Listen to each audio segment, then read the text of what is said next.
vous serez demain ce que vous aviez préparé aujourd'hui. Si vous ne préparez rien aujourd'hui, demain, vous serez ce que le vent, là où le vent va vous emporter, vous irez de ce côté-là parce que tu n'as rien préparé. J'ai lu beaucoup de livres scientifiques, beaucoup de livres religieux qui parlent de la jeunesse, parlent du mariage, parlent de la moralité et de l'immoralité aujourd'hui parmi les jeunes. Et que je peux voir tout ça et dire, bon, avec le message, avec la Bible, je dis, bon, le diable a fait beaucoup de mal, trop de mal. Et que si ne trouve pas de solution, votre avenir de demain est vraiment compromis, vraiment compromis. Mais je crois que si je peux, je vous l'ai dit depuis le vendredi, si on peut avoir une garnison, avoir des soldats, des filles, des fils et des filles de Dieu qui comprennent, qui sont nés de nouveau, qui ont le baptême du Saint-Esprit, qui comprennent que nous sommes en danger. Nous sommes en danger et que si on ne fait rien aujourd'hui, demain, il n'y en aura pas. Demain, ça va être la catastrophe. Quand vous êtes entre 25 ans ou 30 ans, les membres de votre corps sont en train de se développer, votre sexualité est en train de se développer. Et qu'est-ce qui se passe? C'est une attraction vers un homme. Une attraction vers un homme. Et il suffit simplement que vous vous habituez avec un garçon tout le temps, ça mène maintenant une confiance. Et ce que le garçon va commencer à te proposer, tu vas facilement accepter. Tu es vulnérable, très vulnérable.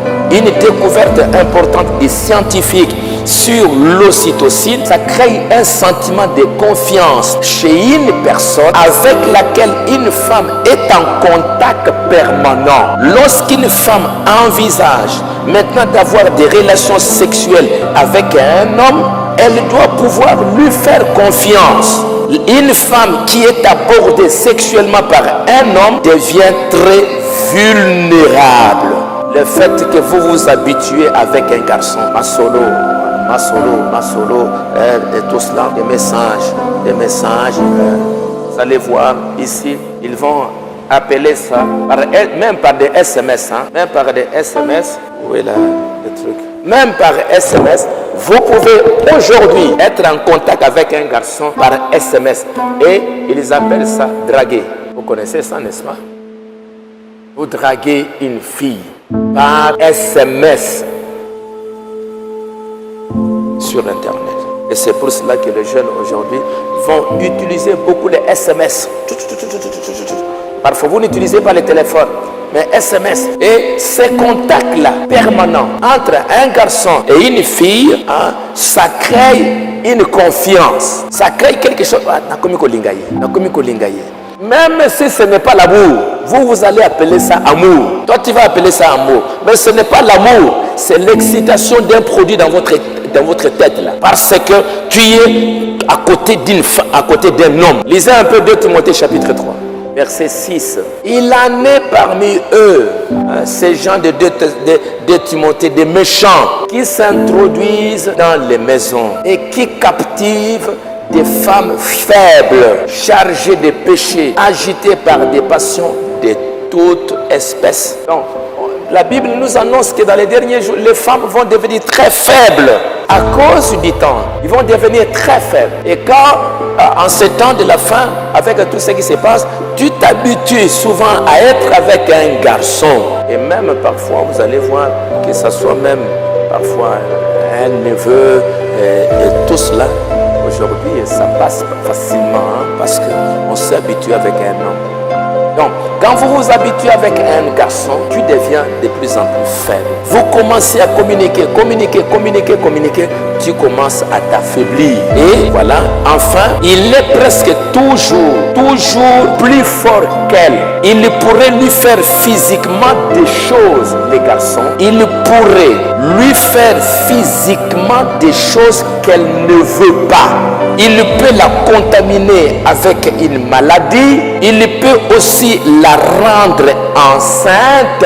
Et si elle tombe enceinte et elle a un bébé, elle doit faire confiance à cet homme pour qu'il reste avec elle et ne la quitte pas. Elle doit ensuite croire qu'il aidera pour que l'enfant et elle aient de la nourriture. des vêtements et un abri. Lorsqu'un homme, un garçon, aborde une femme pour le sexe ou pour le mariage, la fille ne pense peut-être pas au futur jusque-là, ou ne pense pas aux conséquences négatives pour ses actes. Mais sa confiance en l'homme est fondamentale pour que la fille unisse son corps au garçon ou même unisse son avenir au sien dans le mariage. Et l'ocytocine aide à renforcer cette confiance-là. Ainsi, il y a une mise en garde adressée aux parents et aux jeunes, en particulier aux jeunes femmes. Si une jeune femme s'approche physiquement d'un homme et le serre dans ses bras, cela déclenchera le processus d'attachement, créant un plus grand désir d'être toujours à côté de ces garçons. Et plus important encore, de lui faire confiance. Ensuite, si le garçon veut intensifier la nature physique de la relation, cela deviendra de plus en plus difficile pour la fille de dire non. Parce que tu es resté, il y a quelque chose là qui t'a lié avec les garçons parce que tu es habitué avec elle. Maintenant, tout ce que les garçons maintenant te demandent, tu ne sais plus dire non. Aujourd'hui, c'est normal dans une église du message qu'on entend. On a engrossé là-bas, on a engrossé là-bas, on a engrossé là-bas. Et pour qu'il n'y ait pas honte, non, on est allé, on a enlevé la grossesse par l'avortement. Sans pour autant que vous sachiez les conséquences de l'avortement. Vous avez tué un homme, vous avez tué quelqu'un, vous êtes un criminel, vous avez tué quelqu'un, la vie de quelqu'un. Il y a une personne qui était en train de grandir et vous êtes allé, vous l'avez tué. Et ce sont des choses qui se passent dans l'église, dans les écoles et tout cela. Vous trouvez des jeunes filles qui peuvent baiser, on s'envoie des photos nues et puis parfois, non, elles sont enceintes. Parce que ça vous honore. C'est incroyable que les filles puissent perdre leur virginité ici à l'église. C'est incroyable, c'est insupportable ça. Ça ne peut pas se faire.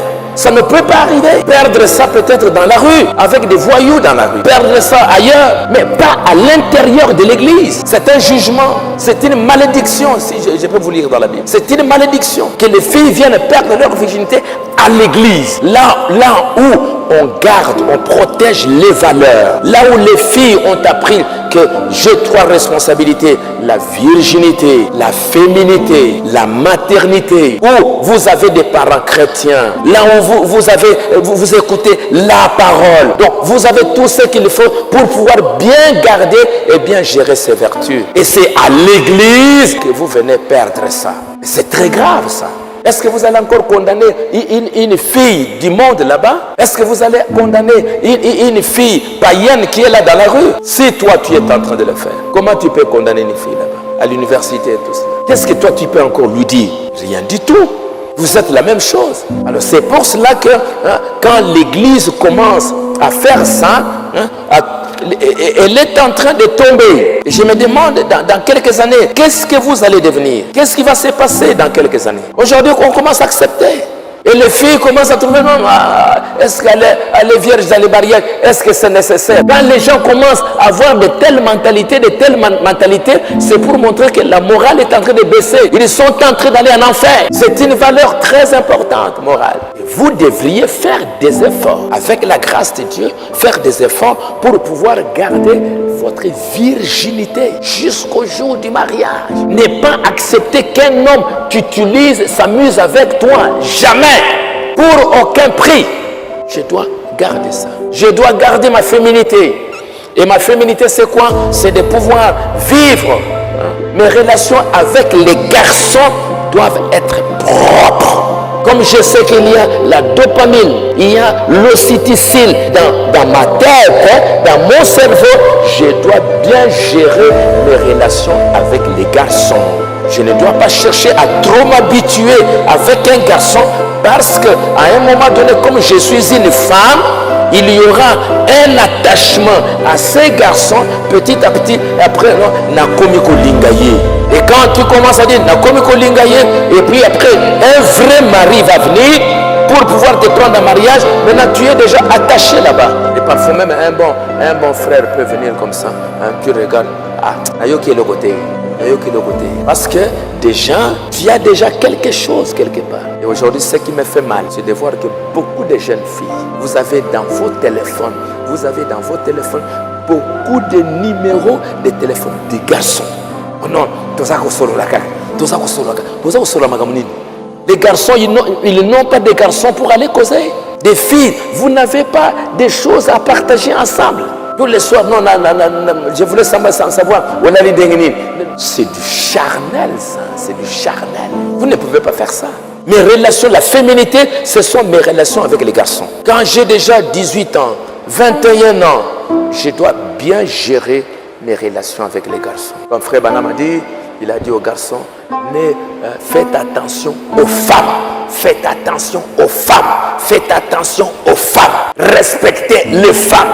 Respectez les femmes. Et vous aussi, vous devez vous respecter. Vous devez vous honorer pour que quand je vais aller au mariage, je puisse aller une fille honorable. Pas une fille qu'on a touchée ici, touchée. On touche, on jette. On touche, on jette. On touche, on jette. C'est pas correct. Vous êtes dans la parole, vous devez honorer votre vie. Vous devez honorer ces vertus que Dieu vous a données. Parce que frère Banam dit, vous aurez à rendre compte pour cela. Vous répondrez pour ces vertus que Dieu vous a données. Ne soyez pas trop faibles. Il y a même des garçons trop charnels. Ogozanga, il dit que les lokoba les a passés. Koba les a passés. Ogozanga, ogotulate. Moi, si je suis une fille de Dieu, ma vie est entre les mains du Seigneur. Et ce langage-là, maintenant, ça va te pousser maintenant à pouvoir te connecter à un garçon. Si je ne le fais pas, quand vous avez une chance. Non. Un bon garçon, il viendra correctement. Il viendra s'il aime réellement. L'amour obéit au principe de la parole.